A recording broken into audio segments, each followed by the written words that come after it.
All right, so I'm out at the woods. It's been a little bit here. Gonna do an update. So since we've got the power in, kind of changed the plan out here. So the shed, which has no power and is not anywhere near where the actual cabin and the service is,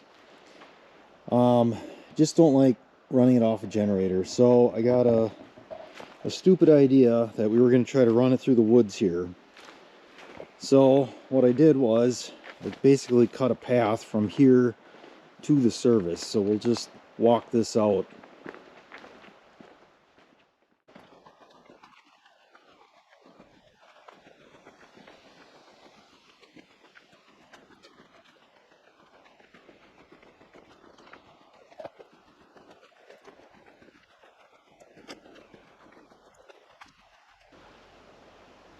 So the trail is right back there. I did have to cut this open here. This is all the debris that we had from getting the site ready up there.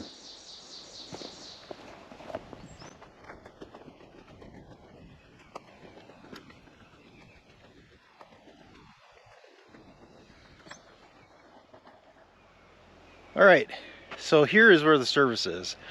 So the distance that I wheeled off was pretty rough, but I had about 570 feet, which is a really good long run.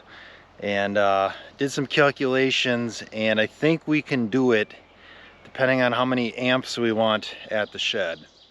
So the calculation I came up with, and I just used one of those online like wire drop or voltage drop calculators. So I figured it for 600 feet. I figured that should hopefully give me enough wire to have play on both ends, because you'll have, figure, 6 feet of rise on either end for the meter end and then for the shed. So the wire size that I picked was 3/0 aluminum. So 2 conductor, 1 neutral. I think the neutral is like 1/0. So it's got two hot legs. So we'd be pulling 240 to the shed. And with that configuration, it should get us like 42 amps. So, you know, roughly 20 amps a pole.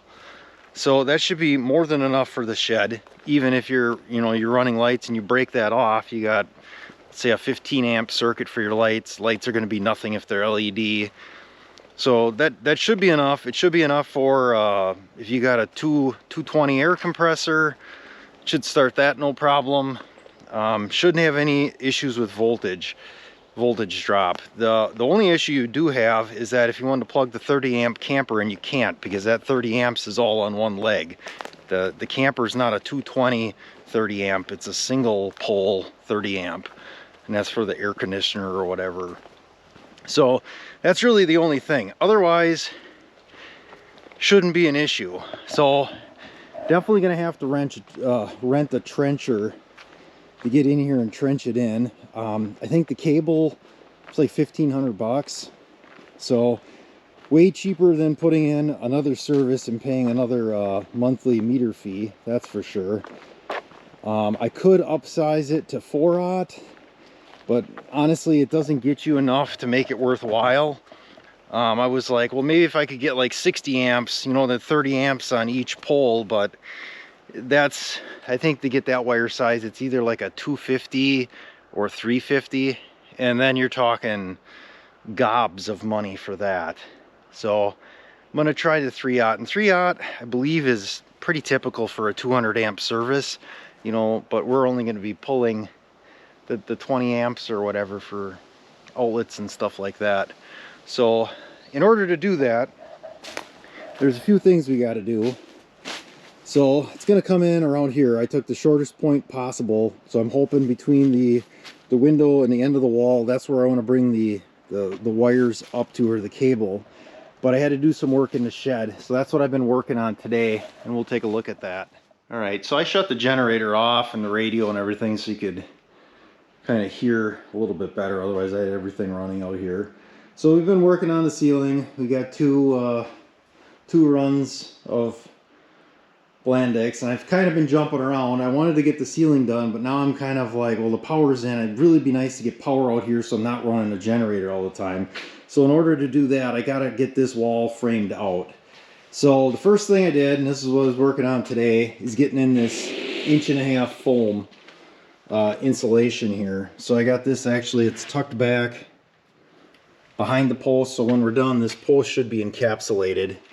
And then I'll get my 2x4s to run across, and it's only going to be between, you know, this area here in the window, just so I can get the panel mounted, because I got to get the panel mounted in order to get the wire and everything for the conduit to come up into run to. I need like a spot, so I want to get that set up. So I got this part insulated. I bought a bunch of 2x4s thinking I needed a bunch of 10-footers.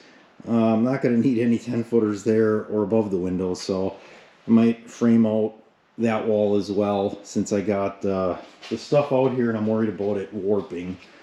So I'm going to get back to it, and then we'll check in a little later. Alright, so this is what I got. I spent a lot of time on this, probably more time than what I should have. And I don't know if it's going to work. We'll see. The concrete is really not very level for this. So you can kind of see how the 2x4 kind of disappears up there. So we obviously got some issues there. So I'll see what I can do, but I'm out of time for today. So got a long weekend coming up. Hopefully I can get some of this taken care of here. It'd be nice to get this kind of set up. So other than that, that'll be it for now.